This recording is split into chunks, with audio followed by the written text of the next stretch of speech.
ఇందాక చెప్పినట్టుగా నాకు కొన్ని క్విక్ క్వశ్చన్స్ ఉన్నాయి, నేను అడిగినప్పుడు చెప్పడానికి ప్రయత్నం చేయండి. ఓకే,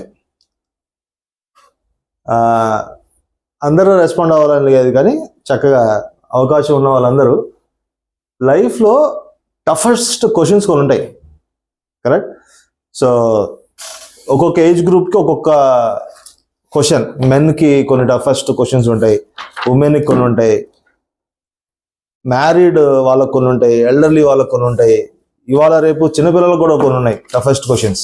యా, సో మీకున్న లైఫ్లో టఫెస్ట్ క్వశ్చన్స్ ఏంటి?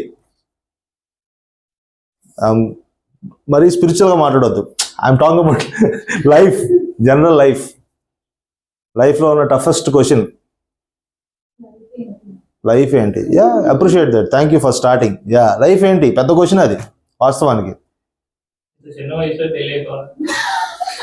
ఓకే,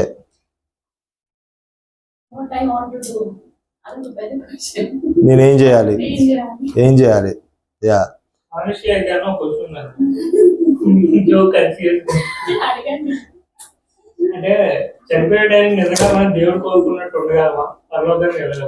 ఓకే, మరణం తర్వాత ఏంటి? Okay, life toughest question, agree. మరణం తర్వాత ఏంటి? నెక్స్ట్ ఏంటి? అసలు నా లైఫ్ ఏంటి?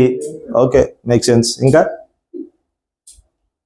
అంటే జనరల్గా క్వశ్చన్స్ చూసినప్పుడు ఒకవేళ ఫ్యామిలీస్, మనం కొంతమంది మ్యారీడ్ మనం ఉన్నాం కాబట్టి వాళ్ళకి ఏముంటాయి, మ్యారేజ్ చేసుకున్న వాళ్ళకి యూజువల్గా ఏముంటాయంటే పిల్లల భవిష్యత్తు ఏంటి?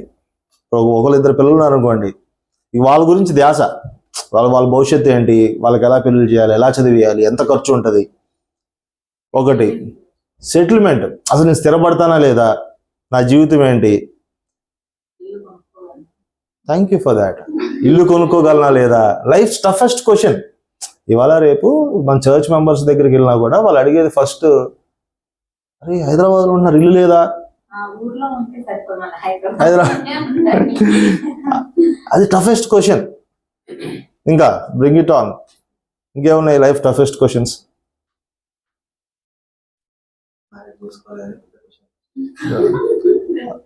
మ్యారేజ్ చేసుకోవాలా, గుడ్ అనుకో, మ్యారేజ్ చేసుకోవాలా అనేది ఒక క్వశ్చన్. కొంతమంది మ్యారేజ్ అవ్వట్లేదు అని కూడా, అసలు ఏంటి పరిస్థితి? టఫ్ టైమ్స్ కదా వాళ్ళున్న పరిస్థితుల్లో, ఇట్స్ రియలీ టఫ్. ఒకవేళ ఒక లేడీ ఉండి తనకి పాపం లేట్గా మ్యారేజ్ అవుతుందంటే టఫెస్ట్ క్వశ్చన్. సో అట్లా ఒకటి కుర్రోళ్ళకి అనుకోండి, ఇంకా మ్యారేజ్ కాని వాళ్ళకి ఇప్పుడు చెప్పినట్టుగా మ్యారేజ్ ఎప్పుడు అవుతుంది అనేది ఒక సమస్య, ఎలాంటి లైఫ్ పార్ట్నర్ వస్తారు అనేది ఒక సమస్య, జీవితం అంతా సమస్యలు, జీవితం అంతా ప్రశ్నలు. Yes or no?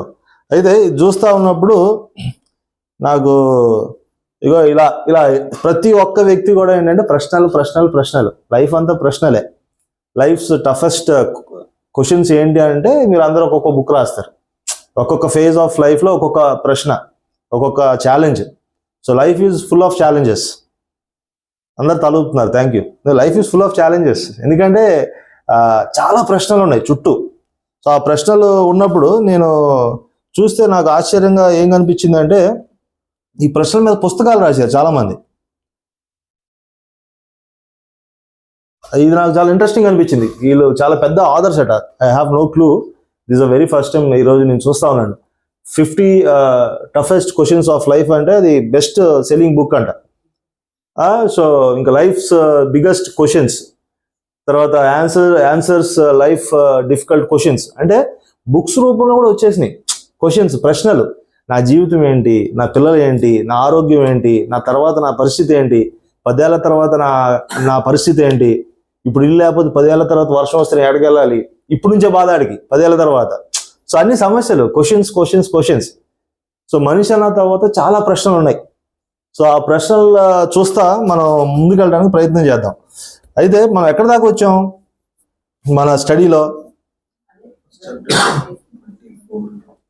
ఇప్పుడు మనందరం ఇక్కడ కూర్చున్నాం కదా, మనతో పాటుగా ఏదో ఒక మూలన అపోజిట్ పౌలు గారు కూడా కూర్చున్నారు అనుకుందాం ఫర్ ఎగ్జాంపుల్.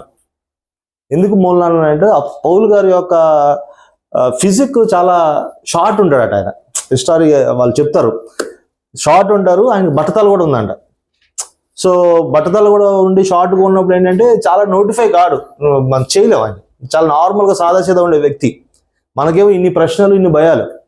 పౌలు గారిని అడిగాం, అయ్యా ఏంటి నీ ప్రశ్న ఏంటి, లైఫ్లో నీకు టఫెస్ట్ క్వశ్చన్ ఏంటి అంటే, నేను ఆల్రెడీ ఒక ఉత్తరం రాశాను అయ్యా సంఘానికి రాసినప్పుడు అక్కడ నా టఫెస్ట్ క్వశ్చన్ ఏంటని నేను చెప్పాను అని చెప్పాడు అనమాట. సో పౌల్ గారికి మనకున్న తేడా ఏంటనేది మనం కొంచెం చూస్తా, కొన్ని విషయాలు నేర్చుకుంటా ప్రయత్నం చేద్దాం. ఎక్కడ దాకా వచ్చాం మనం, మీరు అన్నట్టు 24 అంటే 24 Philippians 1st chapter. Okay, yes, okay, 1st chapter కదా. ఓకే, పాల్స్ 1 క్వశ్చన్ అని పెట్టాను అక్కడ. అయితే మనం 1st చాప్టర్లో 21st వర్స్ ఎవరైనా చదువుతారా?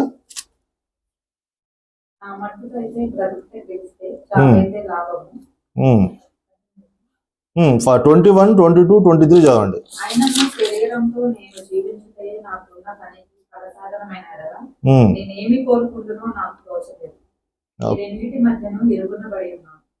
నేను వెడలిపోయి క్రీస్తుతో కూడా ఉండగలనని నాకు ఆశ ఉన్నది, అది నాకు మరి. రైట్. అదే నేను ఏమంటున్నా అంటే, ఆల్రెడీ చాలా మంది ఆథర్స్ కొన్ని పుస్తకాలు రాశారు. ఒక పుస్తకంలో 500 క్వశ్చన్స్ ఆఫ్ లైఫ్ అని ఉంది. అన్ని ప్రశ్నలు ఉంటాయంటే అఫ్ కోర్స్ ఉంటాయి, చాలా ప్రశ్నలు ఉంటాయి. What is tomorrow, that it self is question. ఆఫీస్లో వర్క్ చేసేటోడికి పొద్దున ఆఫీస్కి వెళ్ళాలంటే ఒక ఛాలెంజ్, అది కూడా ప్రశ్న. అయితే పౌలు గారిని కూడా అన్నామంట, అయ్యా నువ్వు ఒక 500 పేజీల పుస్తకంలో టఫెస్ట్ క్వశ్చన్స్ గురించి మీరు రాయండి, మీరు జ్ఞాని కదా, మీరు ముందే అపోస్తులు, దేవునిలో చాలా ఉన్నతమైన స్థితిలో ఉన్నవాళ్ళు. సో మీ నుంచి మేము నేర్చుకోవాలనుకుంటున్నాం, ఒక 500 పేజీల పుస్తకంలో టఫెస్ట్ క్వశ్చన్స్ గురించి రాయండి అని అన్నప్పుడు ఆయన ఒక 4 రోజులు టైం తీసుకొని 500 పేజీలు ఫిల్ చేసి అన్ని ప్రశ్నలు రాసిచ్చాడంట. అన్ని ప్రశ్నలు రాసిచ్చిన తర్వాత మనం ఓపెన్ చేస్తే ప్రతి చోట ఈ 3 వచనాలు రాశాడంట. ప్రతి పేజీలో ఈ 3 వచనాలు తప్ప ఇంకేం రాలేదంట ఆయన. అయితే ఇప్పుడు మీకు ఎక్సర్సైజ్ ఏంటంటే, నన్ను మీరు చాలా సీరియస్గా చూస్తున్నారు అసలు ఇదేం చెప్తున్నాడని. మీకు ఎక్సర్సైజ్ ఏంటంటే, అందరూ 1st chapter 21st, 22nd, 23rd ఆ 3 వర్సెస్ మీరు జాగ్రత్తగా చదివిన మీకు ఏం అర్థం అవుతుంది ఆ 3 వచనాల్లో చెప్పాలా. అదొకటే మనకున్న ఈరోజు చిన్న ఎక్సర్సైజ్. 21st, 22nd, 23rd వర్స్లో మీకు ఏం అర్థం అవుతుంది చెప్పండి.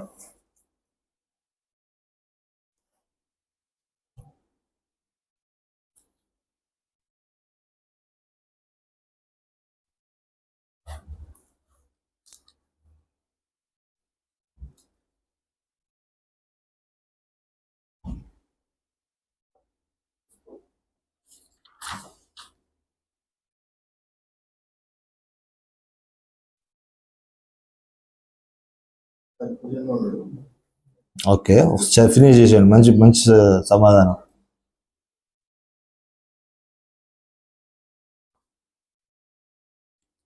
"21st, 22nd, 23rd మీకు ఏం అర్థం అవుతుంది అనేది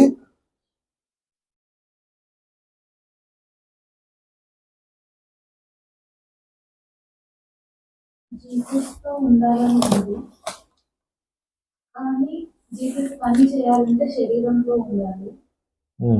సో నాకు అక్కడ అటు ఉండాలని ఉంది, ప్లస్ దేవుడి పని కూడా చేయాలని ఉంది. మీరేమన్నారు బ్రదర్ స్టీఫెన్? కన్ఫ్యూజన్లో ఉన్నాడు ఆయన. సేమ్. ఇంకా భయపడలేదు ఆయన.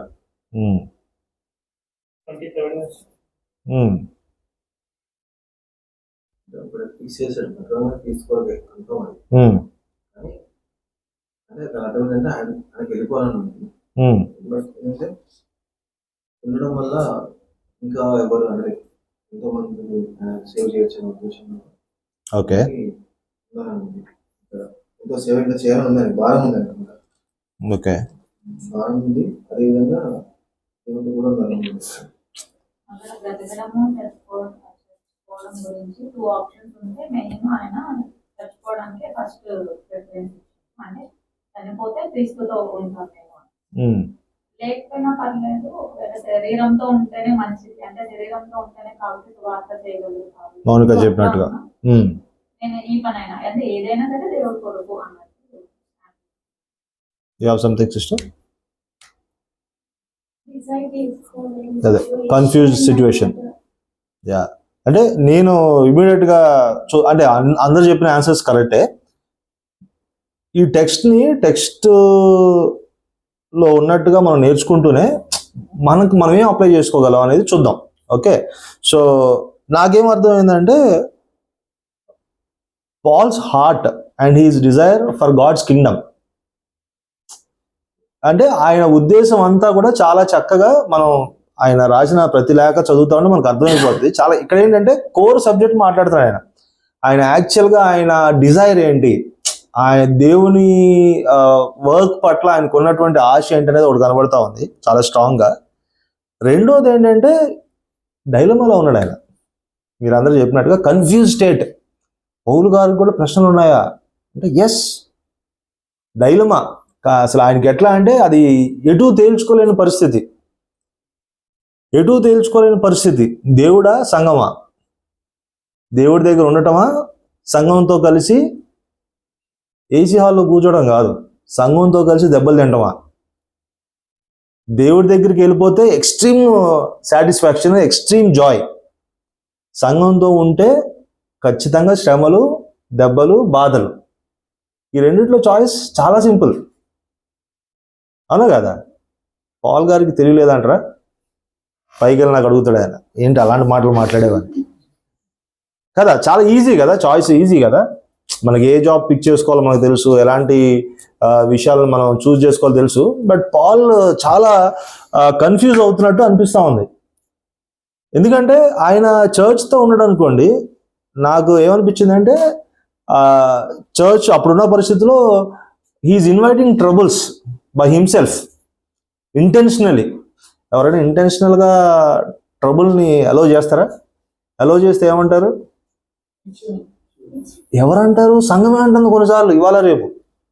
సంఘంలో ఉన్న వాళ్ళు, అరే నీకు తెలియలేదా, సెట్ అవ్వా ఇంకా, అరే ఎన్నాళ్ళరా ఇవన్నీ. ఒకవేళ దేవుడు విషయంలో కొంచెం ఎక్కువ టైం ఇచ్చినా కూడా సొంత ఫ్యామిలీ మెంబర్స్ ఏమంటున్నారంటే దేవుడు కొత్త వరకే, నువ్వు పెళ్లి చేసుకోవాలి, లైఫ్ సెట్ చేసుకోవాలి, నీకు పిల్లలు ఉన్నారు, ఇలాంటి భాష మాట్లాడుతున్నారు. రైట్ కాదు. ఇక్కడ పౌల్ గారి నుంచి మనం ఏం నేర్చుకోవాలంటే ఫస్ట్ థింగ్ పౌల్ గారి హార్ట్ అర్థమవుతుంది. రెండోది ఏంటంటే కన్ఫ్యూజ్ స్టేట్లో ఉన్నాడు. మూడోది ఏంటంటే ఆయనకు ఒక ప్రశ్న ఉంది, కానీ ఆయనకు ఉన్నది ఒకటే ప్రశ్న. మనలాగా 100, 500, 50 ప్రశ్నలు లేవు. ఆయనకు ఒకటే ప్రశ్న. ఆయనకి ఇల్లు లేకపోయినా ఫరక్ పడదు, అనారోగ్యం ఉన్నా ఫరక్ పడదు, సంతోషం లేకపోయినా ఫరక్ పడదు. ఆయనంతా ఏంటంటే నేను శ్వాస తీస్తున్నానంటే నా శ్వాస ద్వారా కూడా దేవుడు మహిమపరచబడాలి, నేను వేసే ప్రతి అడుగు వల్ల కూడా దేవుడు మహిమపరచబడాలి, నేను తింటున్నా, పడుకున్నా, లెగిసినా, ఏ వర్క్ చేసినా కూడా దేవుడు మహిమపరచబడాలనేది పౌల్ గారి ఇంటెన్షన్. కరెక్ట్. సో పౌల్ గారి నుంచి మనం ఈరోజు ఏం నేర్చుకోవచ్చు? చెప్పండి, మరీ చెప్తున్నా. Is there something that you can learn from Paul? అబ్బా, you simplified it really well. అసలు అన్ని ప్రశ్నలు అవసరం లేదు, ముఖ్యంగా విశ్వాసికి అవసరం లేదు. విశ్వాసికి అవసరం లేదట. అంటే అవసరం లేదంటే డు నాట్ వరీ. బేసికల్గా పిల్లల భవిష్యత్తు ఏంటి, నా భవిష్యత్తు ఏంటి, నా ఉద్యోగం ఏంటి, yes that's okay, but leave it at the feet of the lord. దేవుడు ఇచ్చిన పని, నీకు ఇచ్చిన బాధ్యత నువ్వు చేయాలా. సో పాల్ గారి దగ్గర నుంచి అది నేర్చుకుంటేనే last will wait for someone. ఎవరు వచ్చినట్టున్నారు. చేరు పరిస్థితి ఏంది చూడండి. ఒకలా ఇద్దరా?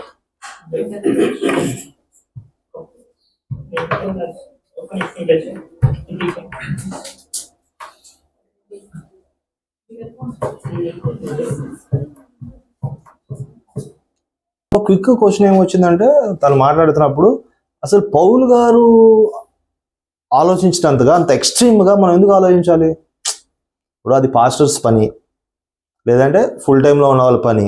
నా పనుల్లో ఏంటి, ఆదివారం చర్చ్కి వెళ్ళాలి, పాస్టర్ చెప్పేదాన్ని చూసి ఏంటో తలుపుతూ ఉండాలి, చివరిలో డబ్బులు వేయాలి, రావాలి. యూజువల్గా పౌల్ గారు ఉన్నంత ఎక్స్ట్రీమ్ థాట్ లైఫ్, అలాంటి ఆలోచన మనకు ఉండాలని అగ్రీ చేస్తున్నారంటే అది నిజంగా మనం ఆలోచించాల్సిన విషయమే. ఎందుకంటే పౌల్ గారు ఆలోచన విధానం చూస్తే చాలా డిఫరెంట్గా ఉంది. He's not worried about anything. అలా అని చెప్పి కెరియర్ గురించి, ఫ్యామిలీ గురించి, పిల్లల గురించి ఆలోచన చేయొద్దని అనట్లేదు ఆయన. అంటున్నాడు ఏంటంటే అబౌవ్ ఆల్ అవన్నీ కూడా దేవుడి దగ్గర మనం అప్పచెప్తాం. దేవుడు మనకి ఇచ్చిన స్థితిలో మనం హ్యాపీగా ఉండటం నేర్చుకోవాలి. మన కుటుంబాన్ని మనం పోషించుకోవాలి. మన భవిష్యత్తు దేవుని చేతిలో ఉంది కనుక దేవుడి మీద మనం ఆధారపడి ప్రస్తుతం మనం ఉన్న స్థితిలో మనం దేవుని వర్క్ చేస్తా, దేవుని చిత్తాన్ని ఎలా చేయాలి అనేది ఒక క్రైస్తవుని యొక్క కనీస బాధ్యత. కరెక్ట్. మన దగ్గర ఉన్న ప్రాబ్లం ఏంటంటే నెక్స్ట్ 10 yearsకి ఏం జరుగుతుందో ఈరోజు వరీ అవుతాం. నెక్స్ట్ 5 years నా పరిస్థితి ఏంటి, నెక్స్ట్ 10 years తర్వాత నా కూతురికి పెళ్లి చేయాలి, నా పరిస్థితి ఏంటి, ఆలోచించొద్దా అంటే ఆలోచించాలి. కానీ దేవుడు ఏమన్నాడు, నువ్వు ఆలోచించడం వలన, నువ్వు వరీ అవ్వటం వలన ఏమీ చేయలేవు నాయన. You just need to pray and leave it at the feet of the lord. కానీ దానికన్నా ముందున్న బాధ్యత గురించి అసలు లెక్క చేయట్లా, మన మీద ఉన్న బాధ్యత గురించి మనం లెక్క చేయట్లా. సో పౌల్ గారిని చూస్తే మనకు అర్థమవుతుంది ఏంటంటే హిస్ కోర్ ఇంట్రెస్ట్ ఏంటి అనేది చూస్తే టు గ్లోరిఫై గాడ్. అంతే కదా, పౌల్ గారు కోర్ ఇంట్రెస్ట్ ఏంటంటే టు గ్లోరిఫై గాడ్. అండ్ ఆయన లైఫ్ చాలా క్లియర్గా మనకు కనబడిపోతుంది. ఏంటి అంటే ఏం చేసినా కూడా దేవుడు మహిమపరచబడాలనేది ఆయన ఉద్దేశం. అంతే తప్ప ఆయనకి సెల్ఫ్ గ్లోరీ తెచ్చుకోవడానికి ప్రయత్నం చేయట్లేదు, ఆయన సెటిల్ అయిపోవడానికి ప్రయత్నం చేయట్లేదు. ఆయన ఓన్గా ఏదో చర్చెస్ బిల్డ్ చేసి పేరు తెచ్చేసుకోవాలి, ఒక గొప్ప పరిచయం చేస్తున్నాడు, ఈయన ఇంటర్నేషనల్ స్పీకర్ అనేటువంటి ఆలోచన అసలు ఏమీ లేవు. ఇన్ఫ్యాక్ట్ ఈయన ఎక్కడి నుంచి రాస్తున్నాడు, ఇది జైల్లో ఒక చెరసాల్లో ఉండి ఒక బందీగా ఉండి రాస్తున్నాడు. బందీగా ఉండి ఆయన మైండ్ సెట్ చూడండి, ఆయన ఆలోచన విధానం చాలా డిఫరెంట్గా ఉంది. రెండోది, మీరేమని అగ్రి చేశారు అంటే పౌల్ గారు ఎలాంటి థాట్ ప్రాసెస్ ఉందో ప్రతి ఒక్కరికి ఉండాలంటున్నారు. మీరు పెద్ద స్టేట్మెంట్ వేశారు మీరు. నా ప్రశ్న ఏంటంటే ఆయన అంటే పాస్టర్, ఆయన అంటే ఒక అపోస్తలు, ఆయనకున్న విజన్ వేరు. బట్ నాకెందుకు అలాంటి ఆలోచన ఉండాలి అని ఒకవేళ ప్రశ్న వస్తే ఆ ప్రశ్న తప్పే. ఎందుకంటే మనం ఒక చిన్న రిఫరెన్స్ లాస్ట్ టైం యాక్చువల్గా ఇమాన్యుయల్ దాని గురించి గుర్తు చేశాడు రమేష్ అని చెప్తున్నప్పుడు. 1 Corinthians chapter 11 మనం అది తెలిసిన స్క్రిప్చరే, కానీ ఇప్పుడు చూపించాలని నేను తీపిస్తున్నాను. అది కొరింథీయులకు రాసినటువంటి మొదటి పత్రిక 11వ అధ్యాయం 1వ వచనం.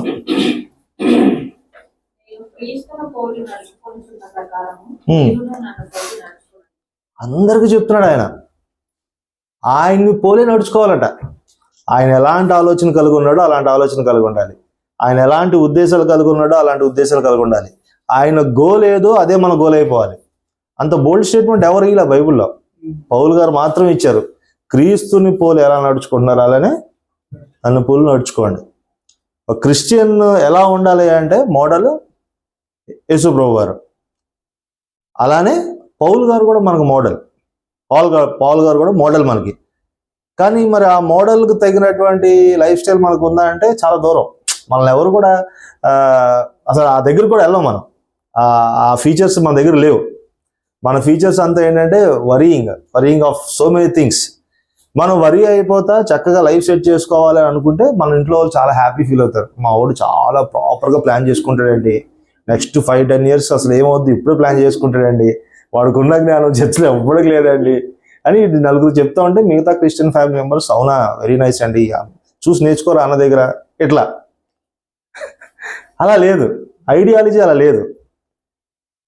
అంటే తెలివిగా ఉండొద్దా, చదువుకోవద్దా, బ్రిలియంట్గా ఉండొద్దా అంటే అట్లా కూడా అంటలేదు. బట్ యాక్చువల్ నీ కోర్ సబ్జెక్ట్ ఏంటి, నీ హార్ట్ ఏంటి అనేది మనం అర్థం చేసుకోవడానికి ప్రయత్నం చేస్తున్నాం. ఎవరైనా ఏమైనా ప్రశ్నలు, you want to add something? Yes brother please చెప్పండి. వాస్తవానికి అంటే పౌలు గురించి అపోస్తలుల కార్యం 9వ అధ్యాయంలో తన లైఫ్ ద్వారా ఏం చేయాలనేది దేవుడు తెలియజేశాడు. నా నిమిత్తము అనేజుల దగ్గరికి వెళ్ళాలి, శ్వాస ప్రకటించాలి, శ్రమలు అనుభవించాలి. అంటే మన లైఫ్ లో కూడా స్టార్టింగ్ స్టేజ్ లో దేవుడు ఆయన ఆత్మ ద్వారా కొన్ని ప్రేరేపించి కొన్ని డెసిజన్ తీసుకోవడానికి అవకాశం ఉంది. అయితే తర్వాత తీసుకున్నప్పుడు చాలా అంటే ప్రేరేపణ తీసుకుంటాం, కానీ ఫ్యూచర్ జరుగుతున్నప్పుడు సిచ్యువేషన్ ఎదురవుతున్నప్పుడు వాటిని మనం మర్చిపోతాం, లేదంటే నిర్లక్ష్యం చేస్తాం. కానీ పౌలు ఏంటంటే దేవుడు ఏదైతే చెప్పాడో నా నిమిత్తము శ్రమలు అనుభవించాడు ఇజ్రాయెల్ దగ్గర, యూదుల దగ్గర, సంథింగ్ అందరి దగ్గర, దాన్ని ఆయన మర్చిపోలేదు. ఆయన దేవుడు ఏదైతే అతను చెప్పాడు వర్క్, దాన్ని మర్చిపోకుండా ఆయన అందుకే తిమోతికి కూడా చెప్తున్నాను, నేను గురి యొద్దకే పరిగెడుతున్నా, గురి చూడమని వాళ్ళు పరిగెట్టట్లేదు అంటాడు. అంటే ఈ దాన్ని బట్టి అర్థం ఏం చేసుకోవాలంటే తాను ఏదైతే స్టార్టింగ్ స్టేజ్ లో దేవుడి ద్వారా తెలుసుకున్నాడు వర్క్ ఏదైతే చేయాలో దాన్ని మర్చిపోకుండా క్రియలో కనపరుచుకుంటూ తాను ఏ కష్టం వచ్చినా కానీ, ప్రాణం పోయేంత పరిస్థితి వచ్చినా కానీ అది గుర్తు తెచ్చుకొని, ధైర్యం తెచ్చుకొని, అంటే దేవుడు చెప్పాడు కదా ఆల్రెడీ నాకు అనే కాన్సెప్ట్తో ఆయన ముందుకు వెళ్తాను. కాబట్టి ఆయన దేనికి కూడా వరి కాలేదు మేజర్గా అయితే. తర్వాత మనం ఇప్పుడు చదివిన దగ్గర కూడా 23లో 21-23 వరకు చదివాం కదా. అయితే రెండు మనకి మీరు చెప్పినట్టుగా తీసుకో చావైతే మేలు అని చెప్పాడు, కానీ అతను తెలిసింది మాత్రం 24లో చెప్తుంది. రెండు అయితే కన్ఫ్యూజ్ అని చెప్పాడు, కానీ 24లో ఫైనల్ చెప్తుంది. 24లో ఒకసారి చదువుతాను. అయినను నేను శరీరము నందు నిలిచి ఉండటం మిమ్మల్ని బట్టి మరీ అవసరమై ఉన్నది, మరియు ఇట్టి నమ్మకము కలిగి నేను మరలా మీతో కలిసి ఉంట చేత నన్ను గూర్చి క్రీస్తు యేసునందు మీకున్న అతిశయం అధికమన్నట్లు మీరు విశ్వాసం నందు అభివృద్ధి ఆనందమును పొందిన నిమిత్తము నేను జీవించి మీ అందరితో కూడా కలిసి ఉందని నాకు తెలియదు. యాక్చువల్గా ఫస్ట్ లో కన్ఫ్యూజ్ లో ఉంది, చదివితే మాకు అదే అర్థం అవుతుంది. కానీ ఫైనల్ ఇక్కడ ఏం చెప్తున్నంటే నాకు ఆల్రెడీ తెలుసు. ఏం తెలుసు? నేను చనిపోయి దేవుని దగ్గరికి వెళ్ళడం సెకండరీ, కానీ నా జీవితం ద్వారా లేక నా పరిచయం ద్వారా మీ ఎవరైతే ఈ సంఘంలో ఉన్నారో వీళ్ళు అభివృద్ధి చెందాలి అనేది మెయిన్ కాన్సెప్ట్ అని ఆయన నాకు తెలియను. లేక ఇంకోటి చూస్తే ఇక్కడ ఇట్టి నమ్మకం కలిగి అని కూడా చెప్తుంది. ఇక్కడ చివరిగా చెప్తే ఇది నాకు తెలుసు అని అంటాడు. ఫస్ట్ రెండు అయితే చెప్పాడు తన ఒపీనియన్, కానీ దేవుని ఉద్దేశం ఏంటంటే ఇతని ద్వారా సంఘం అభివృద్ధి చెందాలి అనే కాన్సెప్ట్ ని అది నాకు తెలుసు అన్నట్టుగా చెప్తుంది. Very much, thank you so much. అయితే బ్రదర్ కూడా దానికి చక్కటి వివరణ ఇచ్చారు కాబట్టి మనకి ప్లాట్ఫామ్ అర్థమైపోయింది వాట్ ఈజ్ టాకింగ్ అబౌట్. అయితే నా ప్రశ్న ఏంటంటే పౌలు గారు అంత కమిట్మెంట్ తీసుకోవడానికి మన భాషలో మాట్లాడటానికి ట్రై చేస్తున్నా, అంత కమిటెడ్గా, అంత డెడికేటెడ్గా దేవుడికి లోబడిపోయి లేదంటే ఒబే చేయడానికి గల కారణాలు ఏంటి? లేదంటే పౌలు గారు అటువంటి హృదయ స్థితి కారణం ఏంటి? What you guys think? చాలా రెగ్యులర్ ఆన్సర్స్, చాలా వన్ క్విక్ వర్డ్ ఆన్సర్స్. ఆయన పాస్ట్ అన్నావా? ఆయన పాస్ట్ బట్టి అన్నాను, కవితనా నేను? Okay okay okay okay past. అందరినీ యూజ్ ఏంటి, అందరినీ చంపేటాడు. యేసుక్రీస్తు కానీ ఎవరైనా సువార్త చెప్పాడంటే వాళ్ళని స్టీఫెన్ ని రాళ్ళతో కొట్టి చంపించాడు. సో అవన్నీ ఆయనకి నాకు తెలిసి అంటే నేను ఎంత అవిధేయతగా ఎంత దేవుడిని బాధపెట్టి వచ్చుంటున్నా అని ఆయన రియలైజ్ అయి ఉంటాడు. సో దానికి ఏంటంటే నేను అది ఎలా చెప్పాలంటే నేను ఏదైతే చేసినానో నేను దానికి ఒక 10 నేను మంచి చేయాలని చెప్పి అది కూడా. ఓకే, ఆ కన్విక్షన్ అంటారు మీరు. ఇంకెవరైనా సింగిల్ వర్డ్ ఆన్సర్స్ ఏమైనా? What could be the reason? Jesus encounter, దేవుడితో ఎన్కౌంటర్. ఓకే, ఎన్కౌంటర్ ముందే అతను ఫస్ట్ భక్తి పడు, అంటే భక్తి జీవితంలో పరిసయుడు లాగా జీవిస్తున్నట్టు చెప్తాను. కాబట్టి అది అతనికి కొంచెం యూస్ఫుల్ అయ్యి దానికి అందుకే అంతగా కనెక్ట్ అయి ఉంటాడు. Very much, thank you. ఇంకా ఎవరైనా ఆన్సర్స్ లేవు కదా? అయితే మీరు అందరూ అన్న ఆన్సర్స్ కరెక్టే. నాకు దాని అంతటినీ ఒక చోటకు తీసుకురావాలి అంటే సత్యం అర్థమైపోయింది. ఆయనకి అప్పుడు దాకా బ్లర్ ఉంది, ఆయనకి ట్రూత్ అర్థమైపోయింది. ఒకటి. రెండోది ఏంటి? ఇంకో మన భాషలో చెప్పాలంటే సువార్త అర్థమైపోయింది. ఆయనకి సువార్త చాలా స్పష్టంగా అర్థమైపోయింది. సత్యం అర్థమైపోయింది, సువార్త అర్థమైపోయింది. అదేవిధంగా తన పిలుపు కూడా అర్థమైపోయింది చాలా స్పష్టంగా. ఇందాక తిరుపతి గారు చెప్పినట్టుగా తన పిలుపు అర్థమైపోయింది, సత్యం అర్థమైపోయింది, సువార్త అర్థమైంది, తన బాధ్యత అర్థమైపోయింది. ఓకే, సో ఇవన్నీ అర్థమైనాయి.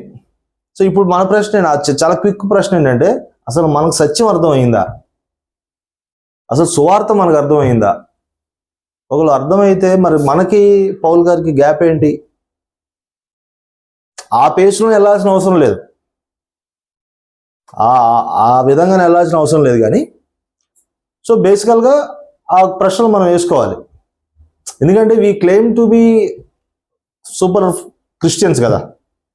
10 సంవత్సరాల నుంచి క్రైస్తవులం, 5 సంవత్సరాల నుంచి క్రైస్తవులం, మేము సంఘానికి అసలు వదలకుండా వెళ్తాం, ఆదివారం ఏ పని ఉన్నా కూడా మానుకోం. లాస్ట్ టైం ఒక ఫ్యామిలీ నాతో పాటు, అంటే మా దగ్గర నుంచి బుక్ చేసుకుని వెళ్ళారు హాలిడేకి, కాశ్మీర్ అక్కడికి వెళ్ళారు. ఆ టైంలో సండే వచ్చింది, హాలిడే ఏమి వెళ్ళలేదు. హాలిడే అయినా కూడా వాళ్ళందరూ ఎత్తుక్కొని ఏదో చర్చ్కి వెళ్ళి మధ్యాహ్నం 3 గంటల వరకు ఉండి they came back and they told me that bro Sunday సమస్య లేదు, వదిలిపెట్టేది లేదు అన్నారు. సంతోషమే. కానీ తర్వాత ఏంటి? సంతోషమే, వెళ్తున్నాం. సో మనకు సువార్త అర్థమైందా? సువార్త అర్థమైతే మన హృదయ స్థితి ఏంటి? మనకు సత్యం అర్థమైందా? సత్యం అర్థమైతే మన హృదయ స్థితి ఏంటి? మన స్పందన ఏంటి? మన స్టెప్స్ ఏంటి? మన వైఖరి ఏంటి? మన జీవిత విధానం ఏంటి? వీటన్నిటిని బట్టి మనకు ఒక ఆన్సర్ వచ్చేస్తుంది. అసలు నాకు సత్యం అర్థమైందా? అర్థమైతే సరిగ్గా అర్థమైందా లేదా? సువార్త అర్థమైందా? సరే, సువార్త అర్థమై ఉండొచ్చు, కానీ అర్థమైన సువార్త తగినట్టుగా నేను జీవిస్తున్నానా లేదా? ఈ ప్రశ్న మనం ఖచ్చితంగా వేసుకోవాలి. సో పౌల్ గారికి దానికి అలాంటిది ఆలోచిస్తా. ఫైనల్గా ఇంకొకటి ఏంటంటే, అసలు దేవుడు ఎవరో అర్థమైపోయింది దానికి. దేవుడు ఎవరో, జీవిత పరమార్థం ఏంటో, ఇవన్నీ తనకి చాలా క్లియర్గా అర్థమైంది అన్న విషయాన్ని మనం అర్థం చేసుకోవచ్చు. అందుకే మీరు చూస్తే ఫిలిప్పీలు 1st చాప్టర్ మీరు చూడండి, 19th వర్స్లో మనం ఇంతకుముందు చూసిన విధంగానే, మరియు నేను ఏ విషయంలోనూ సిగ్గుపడక ఎప్పటి వలనే ఇప్పుడును పూర్ణ ధైర్యంతో బోధించడం వలన నా బ్రతుకు మూలంగా అయినా సరే, చావు మూలంగా అయినా సరే, క్రీస్తు నా శరీరం మందు గణపరచబడినని నేను మిగులు నిరీక్షించున్నాడంట. బ్రతికినా మరణించినా కూడా ఆయన ఒకటే గోల్ ఏంటంటే, టు గ్లోరిఫై గాడ్. ప్రకాష్ ఏం చేస్తాడు? సండే ఒక 2 hours గ్లోరిఫై చేయడానికి ప్రయత్నం చేస్తాడు దేవుడిని, ఫ్రైడే ఒక 2 hours గ్లోరిఫై చేయడానికి ప్రయత్నం చేస్తాడు. సో అట్లా ఒకవేళ అలా బిహేవ్ చేస్తున్నాం అనుకోండి, సువార్త సరిగ్గా అర్థం కాల. ఒకవేళ అర్థమైన సువార్తని పక్కన పెట్టేసి ఉండొచ్చు, దేవుడితో నాకు అవసరం లేదన్నట్టుగా జీవిస్తుండొచ్చు. సో పౌల్ గారి దగ్గర నుంచి మనం ఆ విషయాలు నేర్చుకోవడానికి ప్రయత్నం చేస్తున్నాం. అయితే నేను అక్కడ కొన్ని 3 questions నేను పెట్టాను. Paul's heart and his desire for God's kingdom అనేది ఒకటి మనం చూస్తున్నాం ఆ 3 verses. రెండోది హీఈస్ కన్ఫ్యూజ్డ్, డైలమాలో ఉన్నాడు అనే విషయం చూసాం. అండ్ ఆయనకు కూడా ఒక ప్రశ్న ఉంది అన్నది కూడా మనం గమనించాం. అయితే వాస్తవానికి ఏంటంటే, ఒక 3-4 వారాల నుంచి మనం ఇక్కడే బైక్ వేసుకుని తిరుగుతూ ఉన్నాం, దారి తప్పిపోయిన వాళ్ళలాగా. ఇక్కడే తిరుగుతూ ఉన్నాం. కానీ ప్రతి వారం ఆసక్తిగా వింటూ ఉన్నాం. కానీ మరి వింటున్న మన లైఫ్లో చేంజెస్ ఏమైనా వస్తున్నాయా అనేది కూడా మనం గమనించాలి. అంటే మనకి ఒక కన్విక్షన్ వస్తుంది, ఒక అండర్స్టాండింగ్ వస్తుంది. బ్రతుకుట క్రీస్తే. స్టీఫెన్ మన లాస్ట్ టైం చాలా పెద్ద వర్డ్ వాడేసాడు ఆయన. ఏంటంటే, ప్రతి క్రైస్తవుడు బతికితే క్రీస్తు కొరకు బ్రతకాలి అని. లాస్ట్ టైం మీరు గుర్తున్నదో లేదో మీరు. So he understood while reading. అసలు ఇంకా ఆప్షనే లేదు, వేరే స్టేట్మెంటే లేదు క్రిస్టియన్కి స్టేట్మెంట్ ఏంటయ్యా అంటే, క్రిస్టియన్ అంటే ఏంటి అంటే, క్రీస్తు కోసం బతుకుతాం, క్రీస్తుకు నచ్చిందే చేస్తాం, క్రీస్తు చెప్పిన మాట మేము వింటాం, క్రీస్తు గురించే మా ఆలోచనలు, దేనికోసం కాదు ఫర్ దట్ మ్యాటర్.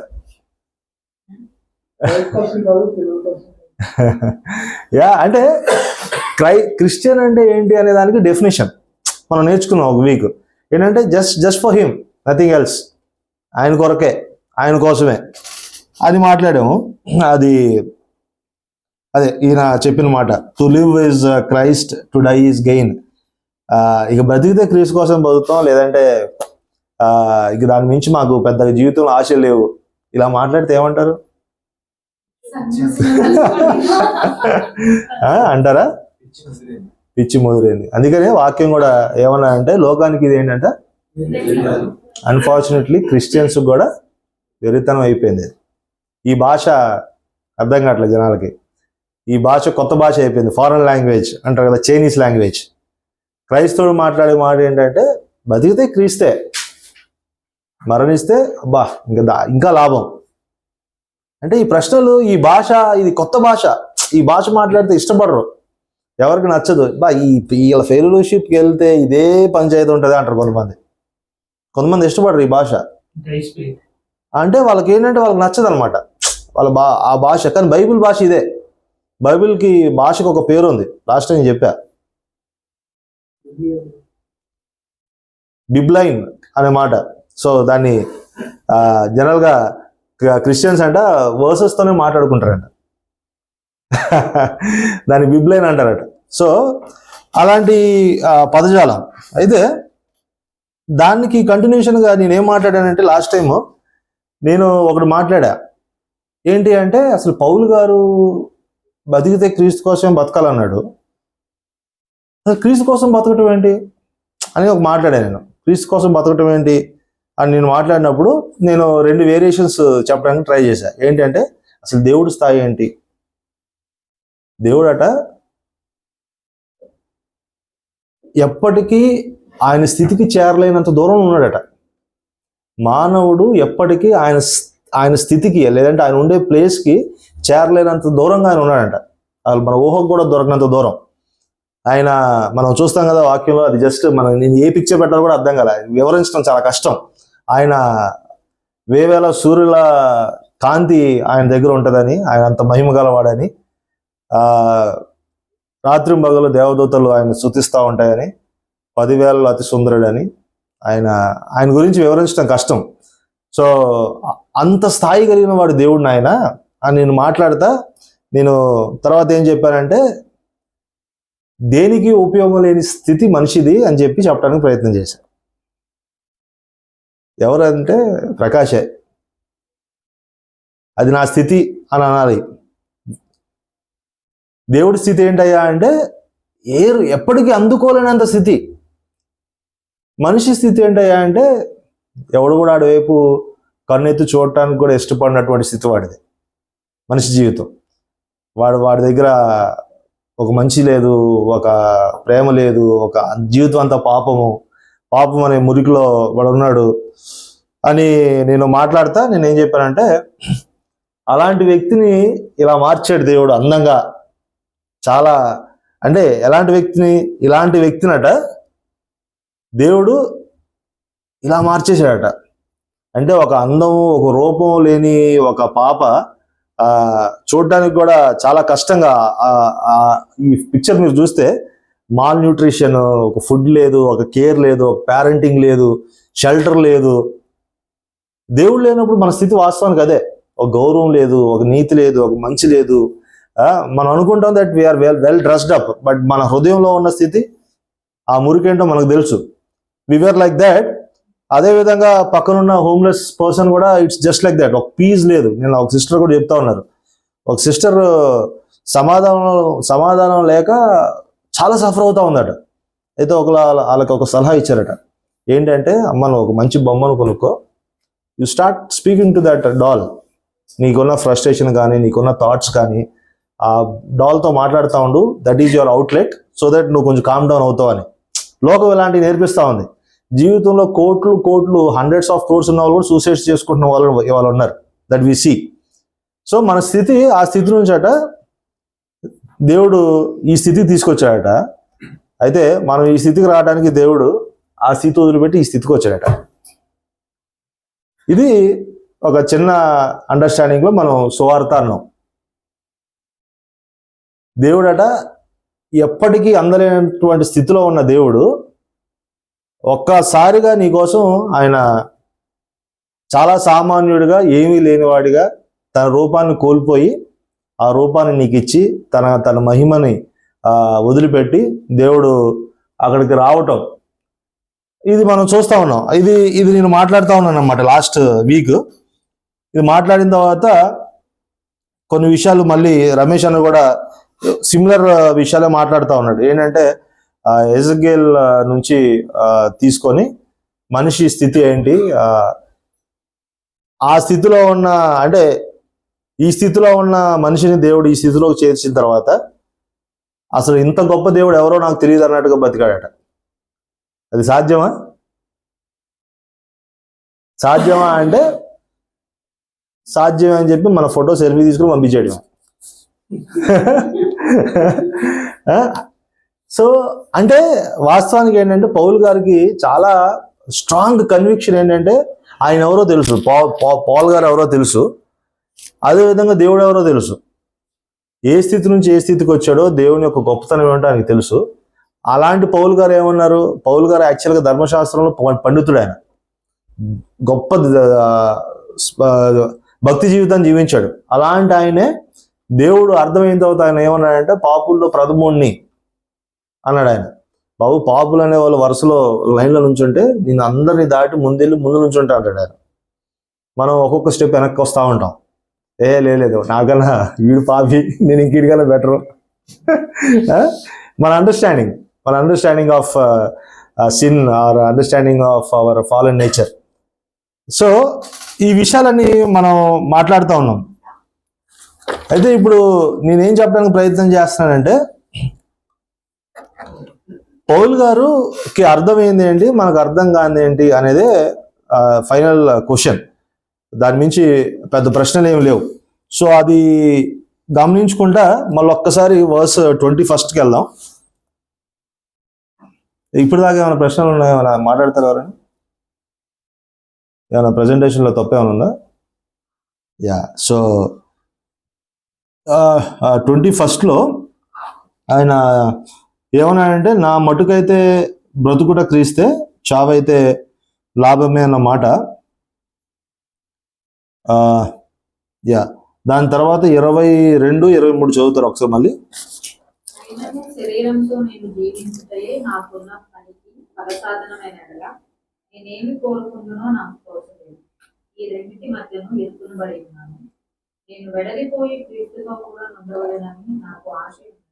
అది నాకు మళ్ళీ యా, అంటే నేను జస్ట్ కొంచెం నేను యాక్చువల్గా ప్రజెంట్ చేయాలనుకున్నది అదే. అయితే ఇక్కడ మనకేం అర్థమైందంటే ఆయన రెండింటి మధ్యలో చాలా ఇరుకుని పడిపోయి ఉన్నాడు. ఫస్ట్ థింగ్, ఆయన ఏంటంటే చాలా కన్ఫ్యూజ్డ్గా ఉన్నాడు అండ్ ఎటు తేల్చుకోలేని పరిస్థితిలో ఉన్నాడు. ఓ పక్కన బంగారు భవిష్యత్తు కనిపిస్తుంది, అలానే శ్రమలు కష్టాలు ఉన్న జీవితం కూడా బంగారు భవిష్యత్తులానే కనిపిస్తుంది ఆయనకి. ఎందుకంటే ఆయన ఏం చేస్తున్నాడో it is making sense to him.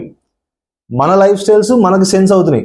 మనం ఏమనుకుంటున్నాం, వీఆర్ డూయింగ్ ఓకే అన్నట్టుగా. సో ఒకవైపు ఆయన ఏమంటున్నాడంటే నేను ఇరుకుని పడిపోయి ఉన్నాను, అయినప్పటికీ నేను ప్రభు దగ్గరికి వెళ్తే నాకు అది మేలే, కానీ ఇబ్బంది అయినా కూడా మీ దగ్గరే ఉంటాను, మీ దగ్గర ఉంటే అది మీకు మేలు.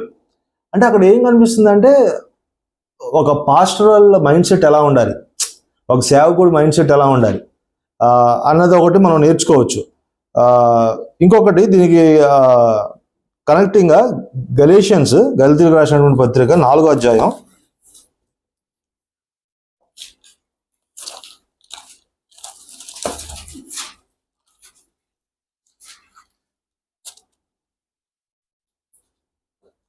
19th verse. నా పిల్లలారా, స్వరూపము మీ అందేర్పడు వరకు ఈ విషయమై అట్లా నాకు ప్రజా వేదన కలుగుతుంది. ఈ నా డిజైర్ అంటే నేను జస్ట్ ఒకటే తీసాను. ఇలాంటివి కొన్ని వందల రెఫరెన్సెస్ మనం తెచ్చు పౌల్ గారు హార్ట్ అర్థం చేసుకోవడానికి. ఆయనది ఏంటంటే ఆయన సంఘం యొక్క మేలుని ఆశిస్తా ఆయన ఏమంటున్నాడంటే క్రీస్తు స్వరూపము మీ అందు ఏర్పడు వరకు మీ విషయమై మరలా నాకు ప్రసన్న వేదన కలుగుతున్నది. ప్రసన్న వేదన అంటే అది ఒక ఎక్స్ట్రీమ్ పెయిన్ఫుల్ జర్నీని ఎక్స్ప్రెస్ చేయడానికి వాడిన పదం. అంటే ఒక సంఘం గురించి లేదంటే అన్నోన్ మెంబర్స్ గురించి ఆయన డిజైర్, ఆయన హార్ట్. అన్నోన్ మెంబర్స్ అని మనం ఎందుకు అంటున్నాం అంటే అర్థం చేసుకోవడానికి, but church is like a family again. So Paul గారి హార్ట్ ఏంటంటే ఆల్ త్రూ హిజ్ లైఫ్ బాధలే ఉన్నాయి, కష్టాలే ఉన్నాయి, తరంబడతం ఉన్నాయి, ఉపవాసాలు ఉన్నాయి, సముద్రాల్లో పడేశారు, కొన్నిసార్లు దిగంబరిగా ఉన్నాడు, బట్టలు లేవు, చించేశారు, ఈడ్చారు. అయినా కూడా ఇంత జరిగిన తర్వాత కూడా ఆయన వాడే మాటలు ఏంటంటే rejoice, again I say rejoice. ఏంటిది? దీన్ని this is next level of madness for God. Next level of madness for God అని ఆయన ఏమంటున్నాడంటే యూ బెటర్ ఫాలో మీ అని ప్రతి ఒక్కరికి సవాల్ చేస్తున్నాడు ఆయన. You better follow me before you say you are a Christian అని అంటా ఉన్నాడు. సో దాని తర్వాత ఇంకొక మనకి మన రెగ్యులర్ ఫిలిపియన్స్లోనే 3వ అధ్యాయం 3rd చాప్టర్ 8th వర్స్.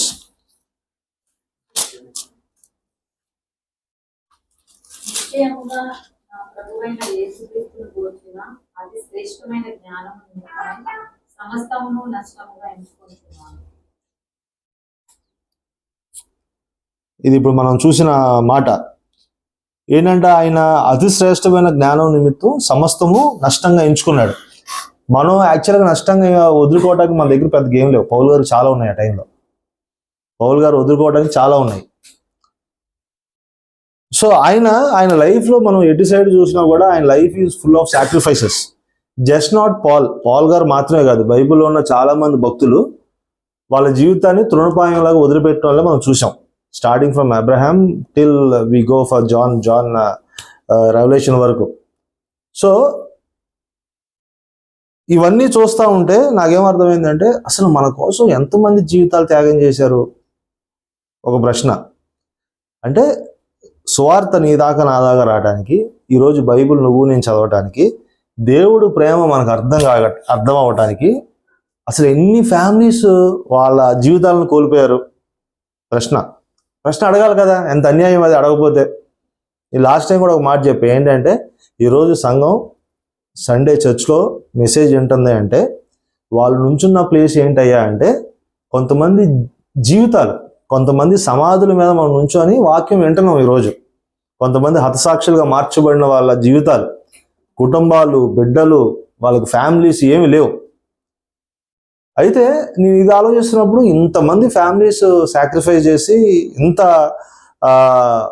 మన కోసం ప్రేమపూర్వకంగా వాళ్ళు త్యాగం చేశారు అని ఆలోచిస్తూనే దాని తర్వాత just not humans, God himself, దేవుడు కూడా ఈ మన దాకా రావడానికి దేవుడు కూడా తన ప్రాణాన్ని ఇవ్వటం.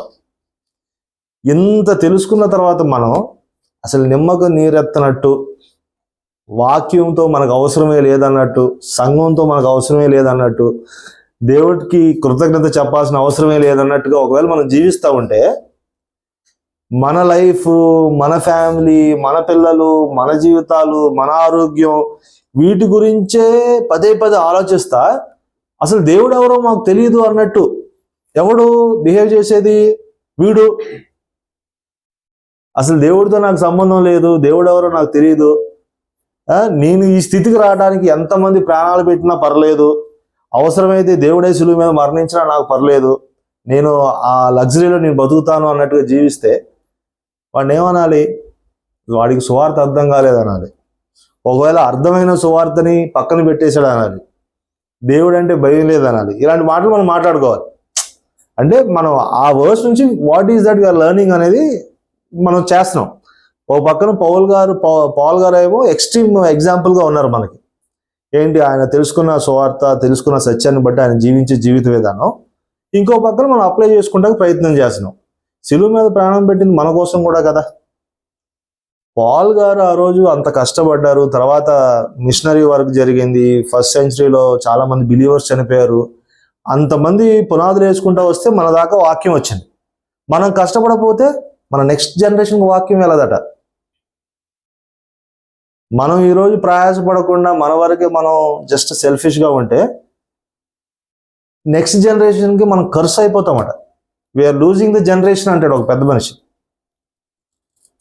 సో అంటే నేను మరి పెద్ద హెవీగా మాట్లాడాలనేది నా థాట్ ప్రాసెస్ కాదు, కానీ అంటే ఆ డయాగ్రామ్ మైండ్లోకి రావాలి అనేది. అంటే మనం ఎంత క్యాజువల్గా ఉన్నాం, మన అప్రోచ్ ఎంత క్యాజువల్గా ఉంది, బట్ అదర్ సైడ్ మన కోసం ఎంతమంది ఫ్యామిలీస్ వదిలిపెట్టారు అన్న విషయాలు మనం గమనించుకోవడానికి ప్రయత్నం చేస్తున్నాం. ఒక చిన్న ఎగ్జాంపుల్ చెప్పి తర్వాత we will have a discussion. ఒక పాస్టర్ గారట, పాల్ స్నీడర్ ఆయన పేరు, బెర్లిన్ ప్రాంతంలో ఉండేవాడు. ఎప్పుడు సెకండ్ వరల్డ్ వార్ టైంలో ఆయన కూడా పాస్టర్ గారు కాబట్టి హిట్లర్ రూలింగ్ టైంలో ఫ్యాసిజం అనే ఒకటి ఉండేదంట. ఫ్యాసిజం అంటే ఏంటంటే కంప్లీట్గా హిట్లర్ రూలింగ్ ఎట్లా ఉంటుంది, వన్ మ్యాన్ షో. ఇంకా డెమోక్రసీ లేదు, మనుషుల్లో విలువలు లేవు, ఇక వాడేం చెప్తే అదే. దానికి ఆయన అగెయిన్స్ట్గా మాట్లాడటం వల్ల పాస్టర్ని తీసుకెళ్ళి జైల్లో వేస్తారు. పాస్టర్ని తీసుకెళ్ళి జైల్లో వేసిన తర్వాత just because of that life మొత్తంలో ఎప్పుడు వాళ్ళ భార్యను చూడలేదట. లైఫ్ మొత్తం ఆయనకి మ్యారేజ్ అయ్యి 4-5 years ఏమైంది, he has got 2 years boy, baby boy. So అది ఆ టైంలో ఈయన సంఘంలో చెప్తా ఉన్నాడు అనమాట, ఇట్లా హిట్లర్ కాదు మన కోసం ప్రభువు, దేవుడు అందరికీ స్వేచ్ఛనిచ్చాడు, అందరూ దేవుడు సృష్టించుకున్నాడు, ఒకరినొకరు ప్రేమించుకోవాలి, ఇట్లా కొంచెం సత్యం చెప్తా ఉంటే హిట్లర్కి ఈ విషయం తెలిసి ఆయన్ని జైల్లోకి వేస్తే దాని రిజల్ట్ ఏంటయ్యా అంటే for the rest of his life he has never seen his wife Nar his child. అది లాసా కాదా, నష్టమా కాదా? ఈరోజు పిల్లలు దగ్గితేనే అల్లాడిపోతున్నారు. ఏంటంట, అక్కడెక్కడో రూమ్లో వర్క్ చేసుకుంటున్నవాడు హాల్లో పిల్ల దగ్గితే పరిగెత్తుకుని వచ్చేస్తాడంట. తల్లి ప్రేమ తండ్రి ప్రేమ, మరి వీళ్ళకి లేవా పిల్లలు? అయితే ఆయనట రియల్ లైఫ్ స్టోరీస్, ఆయన అలా హిట్లర్ దగ్గర బందీగా ఉండి అక్కడ నుంచి చర్చికి లెటర్లు రాసేవాడంట. చర్చికి లెటర్ రాసి ఆయన వాళ్ళ వైఫ్ ఏమని రాసేదంటే, అంటే ఈయన్ని చూడకుండానే ఆయన చచ్చిపోతాడు, పిల్లల్ని చూడు, భార్యను చూడు. ఆమె ఏం రాస్తుంది అంటే, despite beatings and tortures and finally execution he wrote many letters and mostly used word I am full of joy. I am grateful to God for what is happening in my life. ఈ 2 పదాలు ఎక్కువ వాడాడంట during so many years. భార్యను చూడలేదు, బిడ్డను చూడలేదు, బాబు ఎట్లా ఉన్నాడు, నువ్వు ఎట్లా ఉన్నావు, ఈ విషయాలు మాట్లాడుతూనే దాన్ని మించి ఆయన మాట్లాడింది ఏంటంటే, నేను చాలా సంతోషంగా ఉన్నాను, దేవుడికి చాలా కృతజ్ఞుడై ఉన్నాను, మీరు జాగ్రత్తగా ఉండండి అని రాస్తా ఉన్నాడంట. సో ఇలాంటి చదువుతూ ఉన్నప్పుడు చాలా టఫ్గా అనిపిస్తూ ఉంది నాకు కూడా. అంటే ఎందుకు చాలా క్యాజువల్గా ఉంటున్నావు అనేది. So too much of weight మన మీద వేయాలన్నది ఉద్దేశం కాదు, కానీ we have to pull our socks. మనం కొంత ఆలోచన చేయాలి. మనం ప్రభు మన కోసం ఏం చేశాడు, దేవుడు మన కోసం ఏం చేశాడు, మనం ఎటువంటి వారుగా ఉండాలి, విశ్వాసులని పిలువబడే మనకి మనం ముందుంచినటువంటి మాదిరి ఏంటి, ఎటువంటి మాదిరి వదిలిపెట్టారు, మనం ఎలాంటి మాదిరి తీసుకొని మనం లైఫ్లో అప్రోచ్ అవ్వాలి, ఇలాంటి థింగ్స్ మనం ఆలోచించాలనేది విషయం. సో పాల్ గారు ఏంటంటే ఎండ్ ఆఫ్ ద డే ఆ రెఫరెన్స్లో he was like stuck at one point saying that I have no clue what to do, instead I would take beatings, torture, ఏదైనా పర్లా, నన్ను కొట్టినా పర్లా, I choose to do that because through that God will be glorified and the church will be edified. So ఇలాంటి విషయాలు మాట్లాడి ఆయన ఒక మాదిరిని వదిలిపెట్టి ఉంచాడు. So I will stop here, maybe we will discuss 5-10 minutes. So what is that running in your mind అనేది ప్రశ్న. What is that running in your mind? అసలు am I మేకింగ్ సెన్స్, లేదా టూ మచ్ ఆఫ్ లోడ్ లాగా అనిపిస్తుందా? అరే what is that going around? Because I need to understand.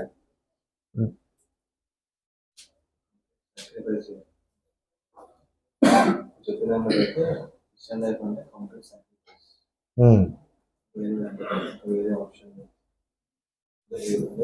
Family కావచ్చు, కొంచెం ఎంటకు try చేయండి. అరే టీ ఆర్డర్ పెట్ట ఏదైనా కానీ కావాలంటే ఆ టైం ఈవెన్ ఆయన కూడా కావాలంటే మ్యారేజ్ చేసుకోవచ్చు, ఫ్యామిలీ స్పెండ్ చేయవచ్చు, అంటే ఫ్యామిలీని పెట్టుకొని కూడా ఆయన స్వార్థ చేయొచ్చు, ఆప్షన్ ఉందని అంటే అనుకుంటాను. మనలాంటి లైఫ్ లీడ్ చేసుకుంటూ స్వార్థ పరిచయం చేయొచ్చు.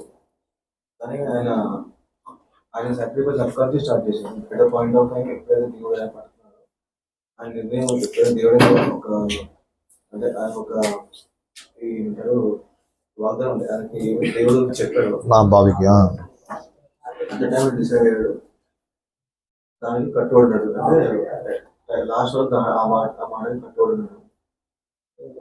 బట్ ఆయన కావాలంటే ఆయన కూడా కొన్ని కోరికలు ఆశలు ఉంటాయి, చేసుకొస్తే ప్రతి చిన్న దగ్గర నుంచి పెద్ద ఆయన సాక్రిఫైస్ చేస్తున్నాడు. ఆ పాయింట్ తీసుకుంటే ఆయన చేసిన దాంట్లో మనం హార్డ్లీ ఒక 5% వరకు లేదని నాకు అనిపిస్తుంది. ఓకే, 5% లిస్ట్ లో లేదు నేను. ఇష్టం లేము మనం. ఓకే, ఇంకా సిస్టర్స్ అంటే అంటే అర్థమవుతుందా what is that I'm trying to say అనేది ఫస్ట్ క్వశ్చన్. మేకింగ్ సెన్స్ కదా? Okay, thank you. యా, అంటే ఇక్కడ మనం జరిగేది ఏంటి, బేసికల్గా మన లైఫ్ గురించి మనం మాట్లాడుకుంటున్నాం. అసలు మనం మనం మనం మన ఐడియాలజీ ఏంటి, మన థాట్ ప్రాసెస్ ఏంటి, వేర్ ఆర్ వి హెడ్డింగ్? ఇందాక బ్రదర్ చెప్పినట్టు గురువు వద్దకే పరిగెడుతున్నాను పౌలు అంటే, మరి మనం ఎటు పరిగెడుతున్నాం? ఆయన ఒక రోడ్లో వెళ్తున్నాడు, ఆ రోడ్లో వెళ్తేనే పాయింట్ వస్తుంది, ఆ రోడ్లో మనం వెళ్ళట్లా. సో ఈ ప్లేస్ ఏంటంటే just recheck where are we heading అనేది. Add something. నాకేమనిపిస్తుంది అంటే మేజర్ పౌల్ గారికి మనకి తేడా ఏంటని ఆలోచిస్తే, ఆయన ఈ వరల్డ్ లో మనం ఏదైతే కోరుకున్నా దాన్ని అంతటిని పెంటగా ఎంచుకున్నాడు. పాయింట్ మనకి పెంట కాదు అది, మనకి అది పరమాణం ఫిజికల్ గా. అక్కడ క్లియర్ డిస్టింక్షన్ ఉంది. ఆయన A+ గ్రేడ్ లో ఉన్నాడు, మనమేమో మైనస్ లో ఉన్నాం. So there is a huge gap. కానీ ఆ గ్యాప్ మనం రియలైజ్ అవ్వకుండా ఉండేటట్టు చేయడంలో మనకుండే డివైజ్లు, మనకుండే సుఖాలు, మన చుట్టూ ఉన్న వ్యవస్థలు బాగా సక్సెస్ అవుతున్నాయి. అంటే we don't realise whom we belong to. That's the main thing. అది మనకి కరెక్ట్గా అర్థమైతే, రాజు కొడుకున్నాడు, యుద్ధం జరుగుతుంది, ఎక్కడ రాజు కొడుకు యుద్ధంలో ఉంటాడు, మధ్యలో అవుతాడు, అవసరానికి ప్రాణం ఇస్తాడు. అందుకోసం ఆయన యువరాజు అన్నాడు. దేవుడు మనం అలా ఎక్స్పెక్ట్ చేసి మనల్ని అందరం రాజుగారి యాజక సమూహం అంటున్నాడు. మనం యుద్ధానికి వెళ్ళాం అంటున్నాం. యుద్ధానికి వెళ్ళాం కాదు, అసలు యుద్ధం అంటే కూడా తెలియదు. ఏమ్మా చూడట్లేదు. మనము ప్రతి దాంట్లో క్రెడిట్ చూసుకుంటున్నాం. అంటే ఇప్పుడు చెప్పిన ఎవరైతే పర్సన్ ఉన్నారో అతని గురించి మాట్లాడితే అతని గురించి ఇక్కడ ఎవరు తెలియదు, అయితే ఇప్పుడు తెలియదు. సో ఇలాంటి వాళ్ళు ఎంతో మంది ఉన్నారు. అంటే ప్రతి ఒక్కరు కూడా లైఫ్ సాక్రిఫైస్ కదా. Correct.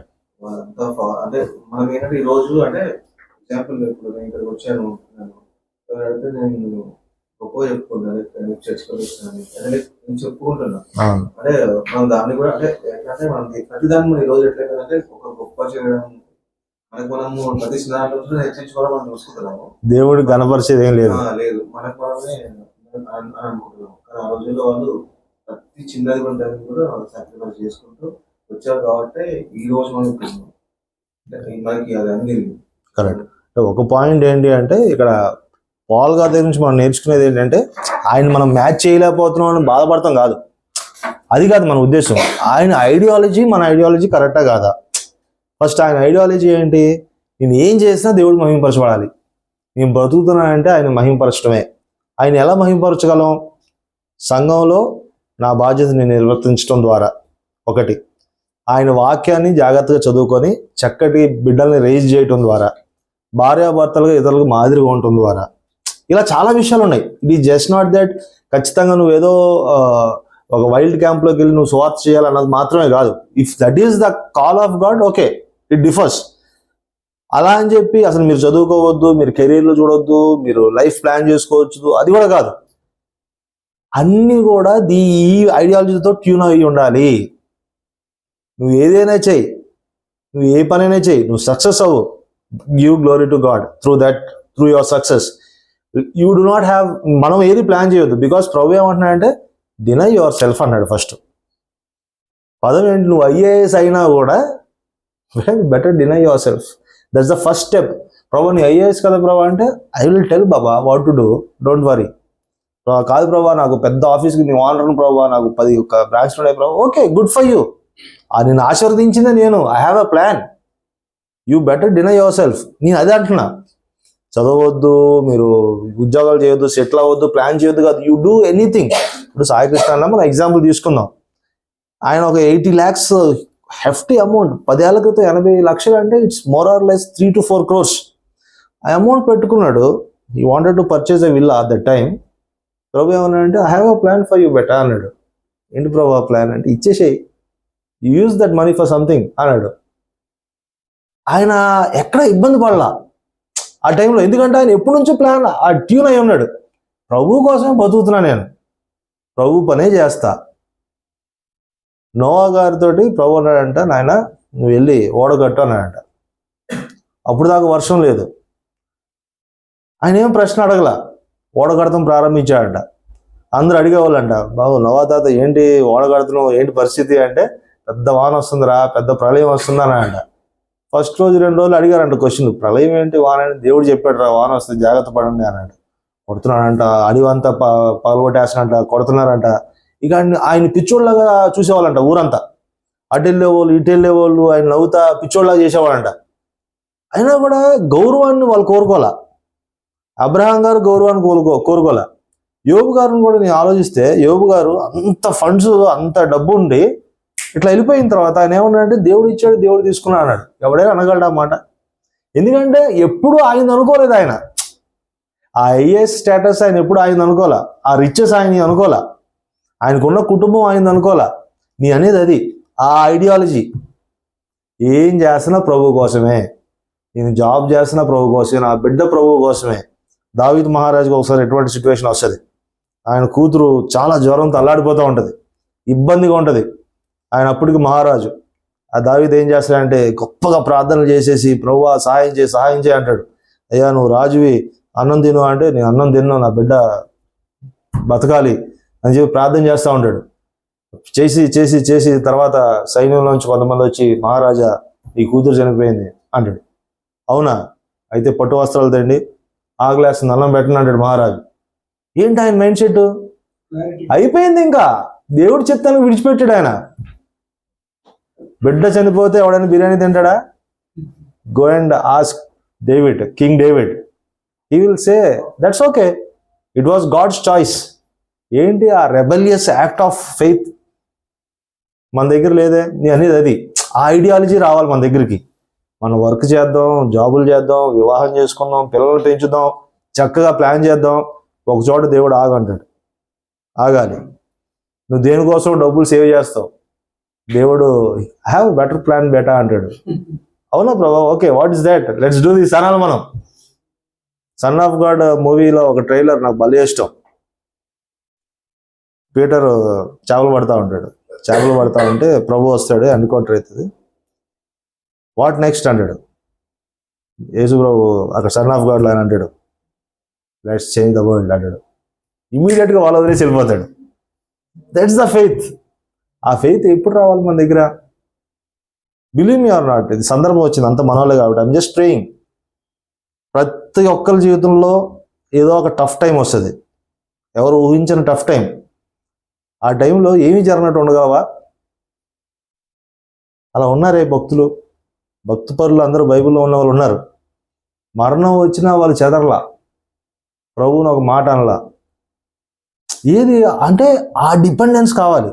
Because when we accepted God, మనం ఏమన్నాం, you are the Lord, you are my Lord, నువ్వే ప్రభు అని మనం నోటితో ఒప్పుకున్నాం.